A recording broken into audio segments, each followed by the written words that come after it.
Hello दोस्तों, कैसे हो आप सभी। आई होप आप सभी अच्छे होंगे दोस्तों। जैसा कि आप सभी को पता है कि आरआरबी ग्रुप डी का एग्जाम अभी चल रहा है।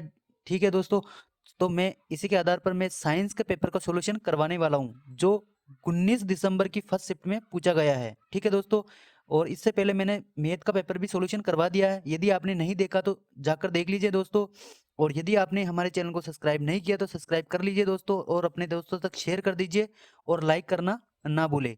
चलिए शुरू करते हैं। पहला क्वेश्चन जो है वो मेडल के टीटी और स्मॉल टीटी संस्करण की पहली पीढ़ी यानी F1 में पौधे किस प्रकार के थे।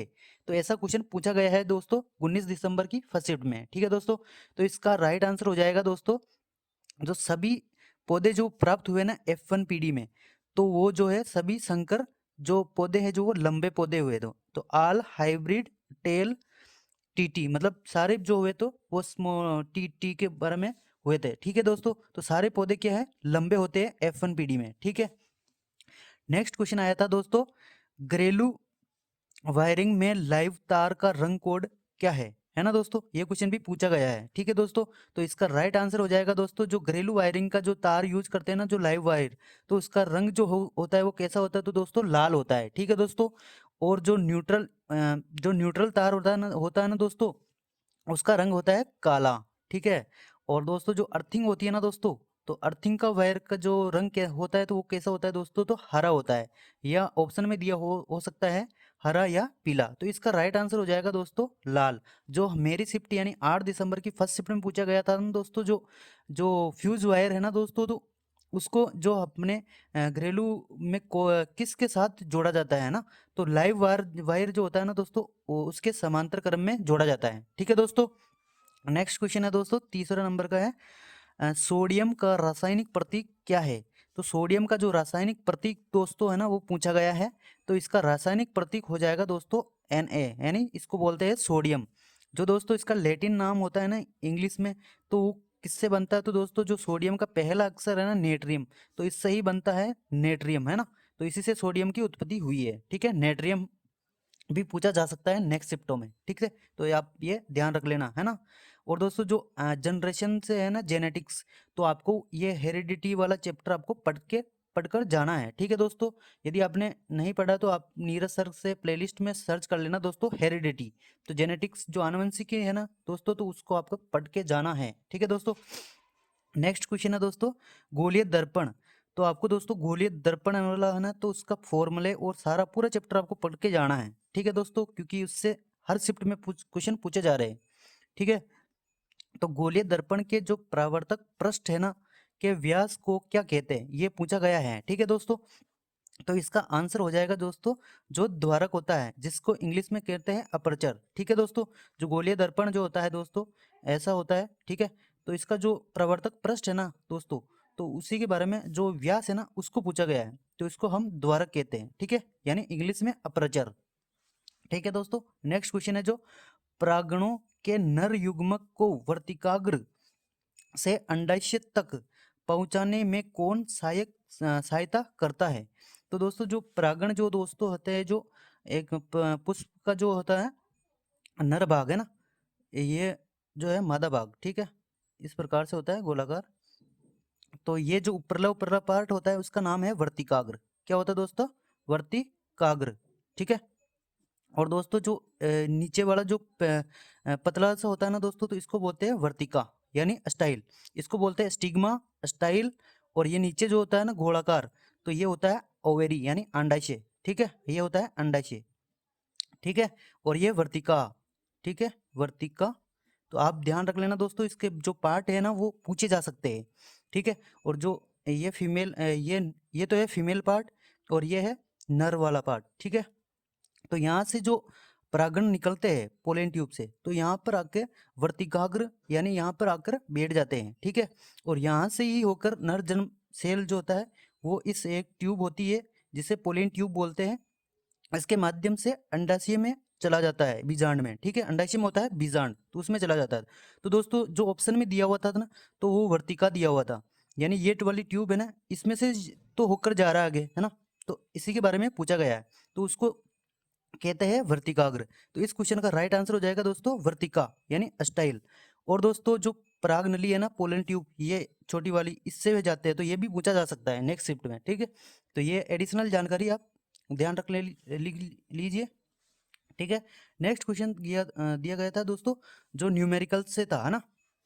20 केजी द्रव्यमान की वस्तु का वेग 2 मीटर पर सेकंड है और 5 मीटर पर सेकंड हो जाता है। 2 मीटर पर सेकंड से जो है वो 5 मीटर पर सेकंड हो जाता है, ठीक है। तो किया गया कार्य याद करना है। तो दोस्तों जो गतिज ऊर्जा का फॉर्मूला होता है ना दोस्तों, तो वो क्या होता है दोस्तों, 1/2 के बराबर 1/2 हाफ मतलब m और v स्क्वायर, ठीक है दोस्तों।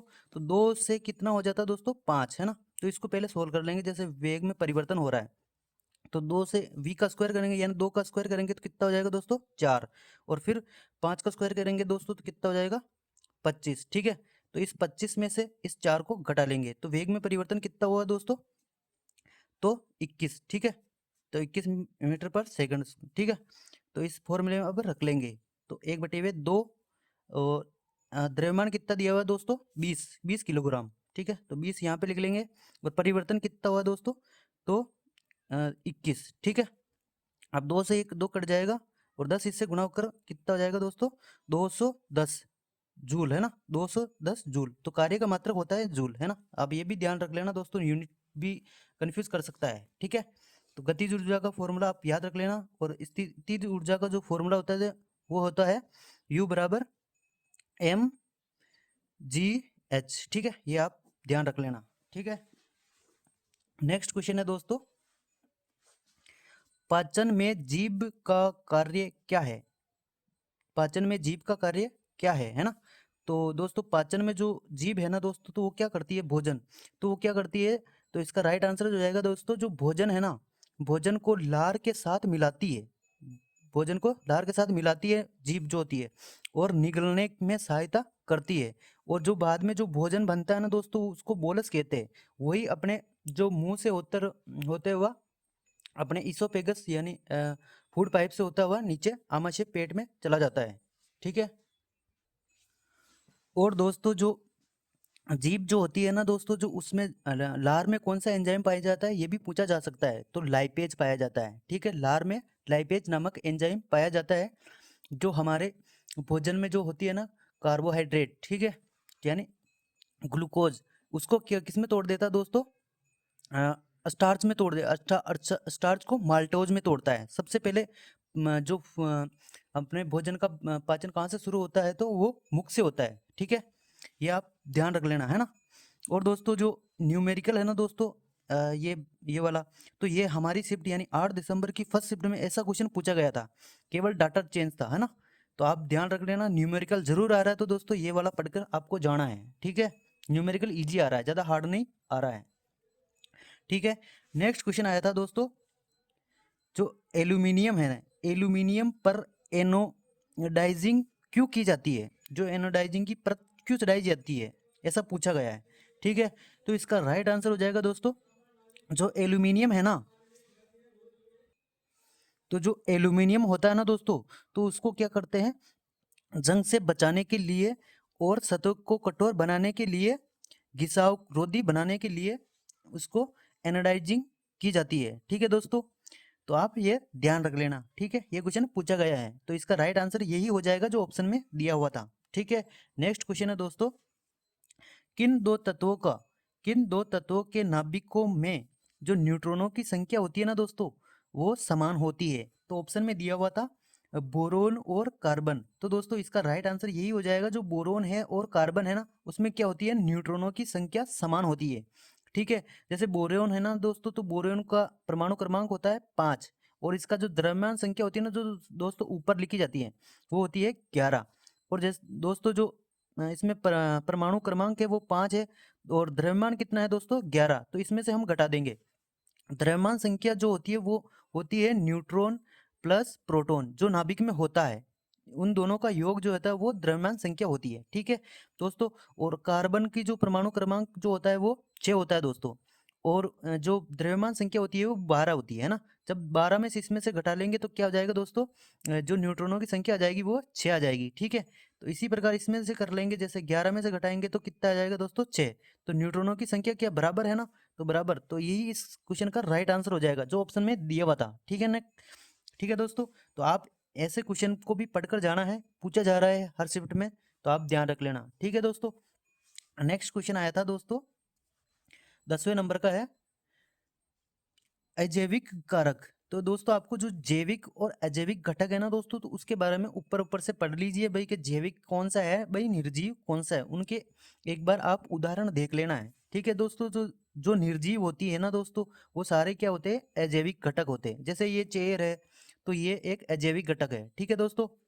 ये कुछ किताब हो गई है, ठीक है, ये अजैविक घटक है। इसके और उदाहरण देख लीजिए दोस्तों, जैसे ताप हो गया, पानी हो गया, बाढ़ हो गया और प्रकाश हो गया, ये कि सारे क्या है, अजैविक घटक है, ठीक है।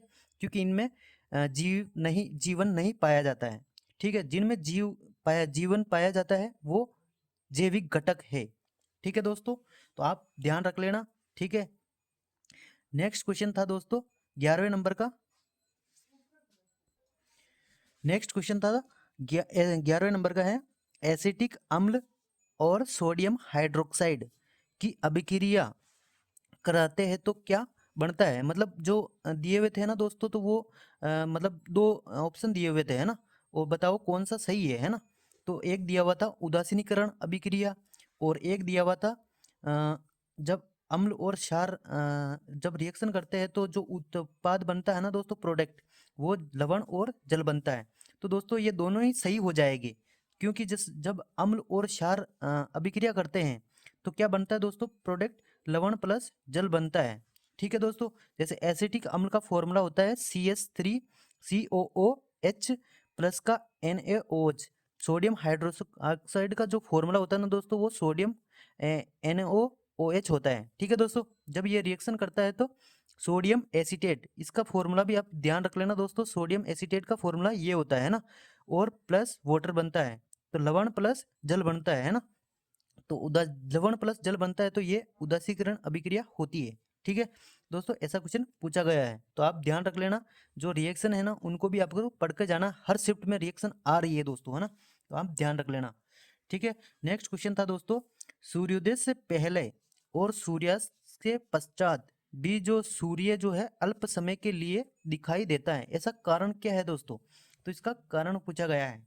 तो इसका कारण होता है दोस्तों, जो पृथ्वी के जो वायुमंडल द्वारा प्रकाश का जो अपवर्तन होता है ना दोस्तों, इस वजह से होता है। और जो सूर्यास्त है ना दोस्तों, अ, जो सूर्यास्त है ना 2 मिनट बाद भी दिखाई देता है, और सूर्य उदय होता है ना दोस्तों 2 मिनट पहले ही दिख जाता है। जो लालिमा सी दिखती है ना, लाल लाल, वो इसी कारण से दिखता है, जो पृथ्वी के वायुमंडल के वजह से, ठीक है दोस्तों।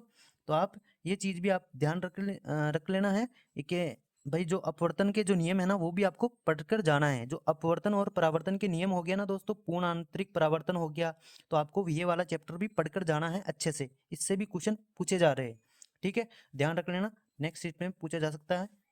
और नेक्स्ट क्वेश्चन था दोस्तों, आर ओम के एक प्रतिरोध को 7 बराबर भागों में बांट काटकर उन्हें समांतर क्रम में जोड़ दिया जाता है जाए, तब जो आर इक्विवेलेंट का मान पूछा गया था क्या होगा, है ना।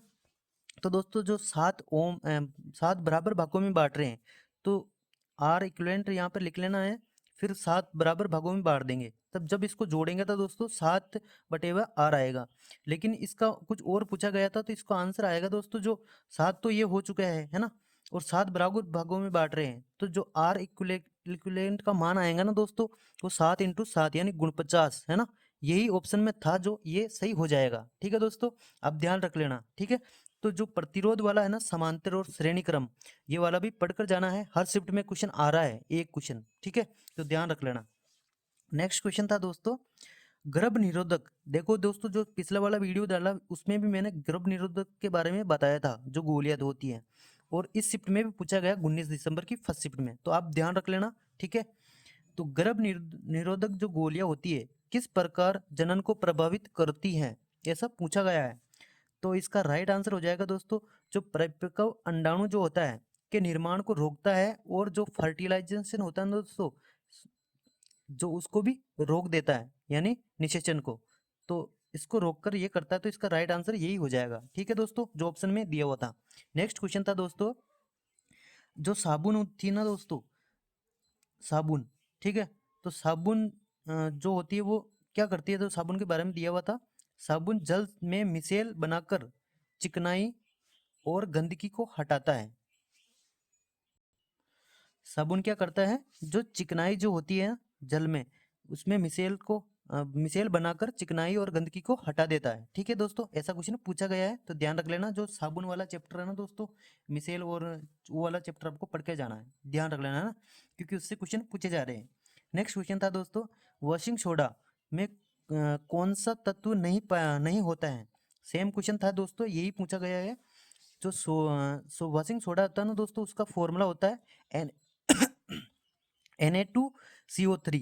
ठीक है दोस्तों, तो ऑप्शन में दिया हुआ था सोडियम दिया हुआ था, कार्बन दिया हुआ था और ऑक्सीजन दिया हुआ था। ठीक है दोस्तों, और एक सल्फर दिया हुआ था। तो दोस्तों इस सोडियम में सोडियम कार्बोनेट में क्या पाया, सोडियम पाया जाता है, कार्बन पाया जाता है, ऑक्सीजन पाया जाता है, ये सल्फर नहीं पाया जाता। तो यही इस क्वेश्चन का राइट आंसर हो जाएगा, जो नहीं पूछा गया था। ठीक है दोस्तों, और सोडियम जो हमारे जो खाने का सोडा होता है ना दोस्तों, उसका फॉर्मूला होता है NaHCO3। तो ये आप ध्यान रख लेना, सोडियम बाइक कार्बोनेट होता है, ये पूछा जा सकता है। ठीक है, तो फॉर्मूले वाले में ऐसे पूछा जा रहा है। ठीक है, नेक्स्ट क्वेश्चन था दोस्तों, पर्णहरित का संबंध क्लोरोप्लास्ट से है, तो स्टार्च का संबंध किससे है। जो पर्णहरित होता है ना दोस्तों, उसका संबंध तो क्लोरोप्लास्ट से है, तो स्टार्च का संबंध किससे होता है।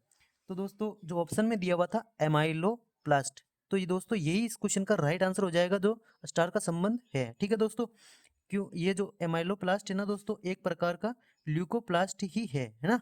जो ल्यूकोप्लास्ट दोस्तों जो होता है, एक तो जो पादप में वर्णी लवक होता है जिसे क्लोरोप्लास्ट कहते हैं, और एक अवर्णी लवक होता है जिसे हम ल्यूकोप्लास्ट कहते हैं, और तो उसी का पार्ट है जो अवर्णी लवक है, जिसका संबंध स्टार्च से है ना, जो स्टार्च का निर्माण करता है। तो आप ये ध्यान रख लेना, यानी आपको जो पौधे का जो प्लांट में जो होता है ना दोस्तों, तो उसमें ल्यूकोप्लास्ट एवर्णी लवक वाला है ना चैप्टर, पूरा प्लांट वाला पढ़कर जाना है आपको। उससे क्वेश्चन पूछे जा रहे हैं, कैसे भी पूछे जा सकते हैं ना, तो आप ध्यान रख लेना। नेक्स्ट क्वेश्चन था दोस्तों, लाइसोसोम का मुख्य कार्य क्या है ना। लाइसोसोम का कार्य पूछा गया था। तो लाइसोसोम का जो कार्य होता है वो होता है कोशिका के जो अपशिष्ट पदार्थ होते हैं ना दोस्तों, का पाचन करना, है ना, पाचन कर रहे हैं, यही इसका कार्य था। ठीक है दोस्तों, और जो लाइसोसोम को क्या कहते हैं, तो दोस्तों ऐसा पूछा जा सकता है आपकी शिफ्ट में, तो ध्यान रख लेना, लाइसोसोम को आत्मघाती की थैली कहते हैं। ठीक है दोस्तों, तो यही आज के जो शिफ्ट के जो क्वेश्चन थे वो यही है। और दोस्तों जो गति के समीकरण है ना, आपको नेक्स्ट शिफ्ट के लिए पढ़कर जाना है, क्योंकि इस शिफ्ट में भी पूछा गया था गति के जो समीकरण होते हैं ना दोस्तों। तो जो कोई वस्तु है जो एक वृत्ताकार पथ पर दौड़ रही है, तो उसकी गति कैसी है, ए समान गति है या समान गति है, वृत्तीय गति है ना, ऐसे क्वेश्चन पूछा जा रहा है। तो आपको जो गति के समीकरण है ना दोस्तों, गति के नियम, वो आपको पढ़कर जाना है। ठीक है दोस्तों, और आप ध्यान रख लेना, बाकी सारे ऐसे ही क्वेश्चन इजी इजी क्वेश्चन पूछे जा रहे हैं, ज़्यादा हार्ड नहीं है, न्यूमेरिकल ज़्यादा हार्ड नहीं आ रहे, मैंने जहाँ तक देखा है। कुछ क्वेश्चन आ सकते हैं, बाकी देखो ये इजी है, ज़्यादा हार्ड नहीं है ना। तो ये न्यूमेरिकल था और ये एक न्यूमेरिकल था। ठीक है दोस्तों, तो आप ध्यान रख लेना। और दोस्तों जो शक्ति का न्यूमेरिकल है वो मैंने पिछली वाले वीडियो में बताया था, P बराबर VI होता है। ठीक है, और कार्य करने की दर को भी शक्ति कहते हैं, तो ये वाला आप पढ़कर जाना है। और ओम का नियम जो होता है वो V बराबर IR होता है ना। तो ये वाला भी आप ध्यान रख लेना, सिंपल क्वेश्चन पूछे जा रहे हैं। और एक जो हीट का फॉर्मूला होता है उष्मा का, तो वो होता है I² H बराबर होता है I² RT। ठीक है, जहाँ I धारा होती है, R प्रतिरोध होता है और T समय होता है। ठीक है, तो ध्यान रख लेना, ऐसे क्वेश्चन पूछे जा सकते हैं। आप बोलो तो मैं एक न्यूमेरिकल वाला वीडियो में डाल दूंगा, आप बोलो तो, ठीक है, जिसमें पूरे फॉर्मूले बता दूंगा, साइंस में जितने भी सारे हो, है ना। तो आप बोलो तो मैं वो वाला वीडियो डाल दूंगा। वीडियो यदि अच्छा लगा तो वीडियो को लाइक कर दीजिए, और चैनल को सब्सक्राइब ना करना भूले दोस्तों। मैं आपके लिए इतनी मेहनत कर रहा हूँ, तो थोड़ी सी मेहनत आप कर दीजिए यार दोस्तों, है ना। ये 19 दिसंबर की शिफ्ट का करवा दिया मैंने, आप देख लीजिए। अब यदि आप सोल्व करके आए हो तो आप मिलान कर लीजिए, आपके सही है या गलत हुए, है ना। तो आप ज़रूर मुझे सपोर्ट करिए दोस्तों, मैंने इतनी मेहनत करी है तो आप भी थोड़ी सी मेहनत कर दीजिए। और दोस्तों इससे पहले मैंने ये वाला पेपर जो मैथ का है वो भी मैंने करवा दिया, नहीं देखा आपने तो देख लीजिए, है ना। मैथ्स के पूरे क्वेश्चन, ये साइंस का है जो मैंने करवा दिया है। और इससे पहले देखो ये मैंने मैथ्स का भी करवाया है, जो 8 दिसंबर की मेरी शिफ्ट में आया था, ये सब पेपर पूरा, है ना। मैंने पूरा पेपर सोल्व करवाया है, आप देख लीजिए एक बार, है ना। तो आप वीडियो को लाइक कर दीजिए और चैनल को सब्सक्राइब कर दीजिए दोस्तों, सपोर्ट जरूर करो यार दोस्तों, है ना। बाकी आप सभी को बहुत बहुत धन्यवाद। ठीक है, ये पेपर देख लीजिए आप। और दोस्तों आप ये वाला जो मैं शाम तक अपलोड कर दूंगा, जो 19 दिसंबर की फर्स्ट शिफ्ट वाला है ना, आप देख लीजिए। बाकी जय हिंद जय भारत। ठीक है, मिलते हैं नेक्स्ट वीडियो में, और एक प्यारा सा कमेंट कर दीजिए।